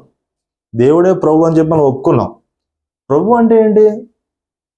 ప్రభు అంటే ఏంటంటే, నేనే రాజుని, రమేష్ అన్న భటుడు, రమేష్ అండి ప్రభు అని చెప్పి నుంచుంటాడు, చిత్తం ప్రభు అని. తల నరుక్కో అంటే తల అని అండో, చిన్నగా తలగా పక్కన పడి ఉంటుంది. అంటే అది లార్డ్షిప్ అంటే. మనకు దగ్గర లేదే సడన్ ఎంట్రన్స్. ఫ్రెండ్షిప్ నిజమే. క్యాజువల్నెస్, దేవుడు అంటే క్యాజువల్నెస్, చాలా క్యాజువల్నెస్, చాలా సింపుల్ అప్రోచ్, క్యాజువల్ అప్రోచ్. అసలు దేవుడు నాకేం చేయలేదు అన్నటువంటి అప్రోచ్. ఏదైనా కష్టం వస్తే దేవుడి వైపు ఒక రకమైన చూపు చూస్తాం, దేవుడి మీద అలుగుతాం. తల్లిదండ్రులు కుటుంబంలో అల్లారు ముద్దుగా పెంచుకున్న బిడ్డలు అట్లా రాలిపోయారు ఒకటే రోజు యోబు గారి దగ్గర, అట్లా రాలిపోయారు అంతే. దేవుడు ఇచ్చాడు, దేవుడు తీసుకున్నాడు. అల్లారు ముద్దుగా పెంచుకున్నాడు మహారాజు దావీదు, కూతురు చచ్చిపోయింది. పట్టు వస్త్రాలు తీసుకురండి, భోజనం సిద్ధం చేయండి, దేవుని చిత్తం జరిగిందని. అవి విశ్వాసం యొక్క జీవితాలు. మనం అలాంటి విశ్వాసం చేయగలమంటే, దేవుడు ఏమన్నాడంటే, మీకు అంత సీన్ లేదు నాయన, మీకు ఎంత విశ్వాసం ఉందో అటువంటి శ్రమ నీకు ఇస్తాను. I will train you that way. Better start exercising. So we should start praying that way. So నేనేమన్నా అంటే పౌల్ గారికి ఉన్నటువంటి ఆలోచన విధానం మనకు కూడా ఉండాలి. దేవుడు ఏదైనా చెయ్యి అంటే సాక్రిఫిషియల్గా చేసే అవకాశం వస్తే ఎగిరి గంతేసి ఆ పని చేయడానికి మనం సిద్ధంగా ఉండాలి. అదేంటి ప్రభువా, ఇంతకాలం కష్టపడింది దీనికోసమా? ఎవడి కోసం ఇవ్వడం ఏంటి అంటే, నువ్వు ఎవడో కాదురా, నేను వచ్చి అసలు మొత్తాన్ని వదిలిపెట్టి వచ్చి మరి అప్పుడు అడగలేదే అనొచ్చు కదా ఆయన. సో ఆ సాక్రిఫిషియల్ లైఫ్ స్టైల్స్, ఆ మైండ్ సెట్, ఐడియాలజీ మనకు రావాలని పౌల్ గారి లైఫ్ స్టైల్ జస్ట్ అలా గ్లాన్స్ వేస్తే మనకు అర్థమవుతున్నటువంటి విషయాలు. సో అదేవిధంగా దేవుని దగ్గర నుంచి కూడా మనకు అర్థమయ్యే విషయాలు. So you want to add something? Yeah, 2 points add. Yes, and then we can close. Yeah, అంటే బేసిక్గా మనందరం ఫస్ట్ గుర్తు చేసుకోవాల్సింది, ఫస్ట్ దేవుడితో ఏ రోజు మనం ఎన్కౌంటర్ అయ్యాము, ఆ రోజు దేవుడు మనతో ఏం మాట్లాడాడు అనేది ఖచ్చితంగా మనం గుర్తుంచుకోవాలి. ఎప్పుడైతే మనం మర్చిపోతామో లేక నిర్లక్ష్యం చేస్తామో అప్పుడే మనం ఇలాగ పౌరులాగా జీవించాలని ఆశ ఉన్నా కానీ జీవించాలి. అలా జీవించాలి అంటే ఫస్ట్ దేవుడు మనతో ఏం చెప్పాడు, అంటే ఆయన చిత్తం ఏంటి అనేది మనం ఫస్ట్ ఒకసారి ఆలోచన చేసుకోవాలి, అంటే గుర్తు చేసుకోవాలి. అది ఈరోజు మనకు గుర్తుందా లేదా అని ఒకసారి ఆలోచన చేయాలి. ఉదాహరణకి ఇప్పుడు నేను ఎప్పుడో 15 years బ్యాక్ నేను రక్షణ పొందుకున్నా అని చెప్తాను. ఆ 15 years బ్యాక్ రక్షణలోకి వచ్చినప్పుడు దేవుడు ఏదో ఒక నాతో మాట్లాడు. వాస్తవానికి నాకు గుర్తు లేదనుకోండి, నేను ఒక భ్రమలో చేస్తున్నట్టే. అలాగా పౌలు తనకి ఏ రోజైతే ఆ మార్గంలో దర్శించాడో దాన్ని ఆయన మర్చిపోలేదు. ఆయన ఇంకా చెప్పాడు, నువ్వు శ్రమలు అనుభవించాలని. అలాగా అంటే చిన్న ఎగ్జాంపుల్ టెస్ట్ వల్ల చెప్తాను. యాక్చువల్గా నేను కల్వరి టెంపుల్లో చేసేవాడిని. వాకింగ్ గురించి అవగాహన కూడా లేకున్నప్పుడు అక్కడ ఉన్నా. యాక్చువల్ అది జాబ్, కానీ అది పరిచర్య అని చెప్పి అక్కడ ఒక బోర్డు ఉంటుంది, పరిచర్య అని. అదే బోర్డులో నేను కొన్ని సంవత్సరాలుగా ఉన్నా, 7 years వరకు. కానీ ఎప్పుడైతే అంటే బైబిల్ కాలేజ్ చేయడం ద్వారా దేవుడు తెలియజేశాడు. వాస్తవానికి అక్కడ నాకంటే సీనియర్స్ చాలా మంది ఉన్నారు. అక్కడ జరుగుతుందంత రాంగ్ అని కూడా తెలుసు వాళ్ళకి, కానీ బయటికి రాలేదు. ఎందుకనంటే ఫైనాన్షియల్ ప్రాబ్లమ్స్. మళ్ళీ అందరూ చదువుకోలేదంటే అందరూ కూడా MBA చేసిన వాళ్ళు, కానీ బయటికి రాలేకపోతున్నారు. ఎందుకు అని అంటే అక్కడ అడిక్ట్ అయిపోయారంట. అంటే నేను కూడా చాలాసార్లు లోపల చాలాసార్లు బాధపడ్డాను. ఎందుకు నేను బయట పడలేకపోతున్నా, ఎందుకు ఇది తప్పు అని తెలిసినా ఎందుకు బాగా రాలేకపోతున్నా. కానీ ఒక రోజు వచ్చింది అన్ఎక్స్పెక్టెడ్గా, దేవుడే, నేను అనుకోని రోజు దేవుడు నన్ను బయటకు తీసుకొచ్చాను. నెక్స్ట్ సిచ్యువేషన్ చూస్తే నా దగ్గర రూమ్ కట్టడానికి అమౌంట్ లేదు, పిల్లలకి చూసుకోవడానికి డబ్బులు లేవు. కానీ ఆ దేవుడు ఆ రోజు నాకు చెప్పినప్పుడు వెంటనే, అంటే యాక్చువల్గా నేను 1 month బిఫోర్ చెప్దాం అనుకున్నా. అన్ఎక్స్పెక్టెడ్గా ఆ రోజు సిచ్యువేషన్ జరిగిపోయింది. అది కూడా వాళ్ళతో గొడవ పడినట్టుగా అట్లేం జరగలేదు. స్మాల్గా నేను ఆ రోజు ఆఫీస్కి లేట్కి వెళ్ళాను. అతను ఆ ఇన్ఛార్జ్ లేట్గా ఎందుకు వచ్చాడో చెప్పాను, ఇట్లా బండి సర్వీసింగ్ స్టోరీ చెప్పాను. అయితే నువ్వు రోజు ఇలా లేట్ వస్తున్నావు, ఇట్లా మెసేజ్ పెడుతున్నావు, నాకు ఏం చేయమంటారు. నేను అన్నా, సరే అన్న ఆబ్సెంట్ ఏంటి ఈరోజు లేట్ అయింది అన్నారు. ఆబ్సెంట్ వేస్తే ఏం చేస్తావు అంటే ఇంటికి వెళ్ళిపోతాను. దానికి ఆయన అప్పుడే స్ట్రక్ అయిపోయాడు అక్కడ. ఇప్పటి వరకు ఆయన 25 yearsగా అక్కడ మీడియాకి ఇన్ఛార్జ్గా ఉంటాడు. ఈ మాట ఎప్పుడు వెళ్ళలేదు అతను. ఎందుకంటే ఆబ్సెంట్ అయినా కానీ ఆ రోజంతా చేయాలి, జరుగుతుంది అది అక్కడే. నేను ఆ మాట అన్నప్పుడు, సరే నువ్వు రేపటి నుంచి రేపు ఏం చేస్తాను అంటే రేపు 8:30 లోపు వచ్చేస్తాను, రావసరం లేదమ్మా వెళ్ళిపోయింది కనుక. థ్యాంక్ యూ అన్న, మంచిదని చెప్పాను సింపుల్గా. తర్వాత నన్ను చాలా రెచ్చగొట్టాడు, కానీ నేను ఇంకేం మాట్లాడలేదు, వచ్చేసాను. తర్వాత మళ్ళీ వేరే దగ్గర జాయిన్ అయ్యా. 2 months జాబ్ లేదు నా దగ్గర. కేవలం దేవుని మీద నమ్మకంతో మా పేరెంట్స్ దగ్గర కూడా ఎవరి దగ్గర ఏం తీసుకోలేదు ఇప్పుడు దాకా. 2 పిల్లల్ని తీసుకుని, వైఫ్ తీసుకుని ర్యాపిడో చేస్తూ ఉన్నాను నేను. సరే అని చెప్పి ఒక దగ్గర జాబ్ దొరికింది, క్రిస్టియన్ మినిస్ట్రీ. తీరా చూస్తే అతను ఆఫ్టర్ 2 months తర్వాత ఒక కమాండ్ ఇచ్చాడు, నన్ను ప్రాఫిట్ అని పిలవాలి, లేదంటే రావద్దని. నేను సంతోషంగా నేను ఓకే అని చెప్పాను. ఎందుకంటే యాక్చువల్లీ నేను ఫస్ట్ డేనే నేను అసలు అక్కడ కల్చర్ చూసి నేను ఫస్ట్ డేనే ఇంకా వద్దు ఇక్కడ చేయొద్దు అనుకున్నా. కానీ ఓకే, మన వల్ల సువార్త వెళ్తుందనే ఉద్దేశంతో 2 months అక్కడ డ్రాప్ ఆగిపోయాను. తర్వాత అతని లోపల ఉన్నటువంటి ఉద్దేశాన్ని 2 months తర్వాత తీసుకొచ్చాను. ప్రాఫిట్ అని పిలవలేదంటే వద్దని. సరే ఓకే అని చెప్పేసి నేను వచ్చేసాను. అయితే రీసెంట్ నిన్న కూడా వేరే ఛానల్ చేస్తున్నాను, అక్కడ కూడా సేమ్ సిచ్యువేషన్ జరిగింది. నిన్ననే రిజైన్ చేసి వచ్చి. కంగ్రాచులేషన్స్.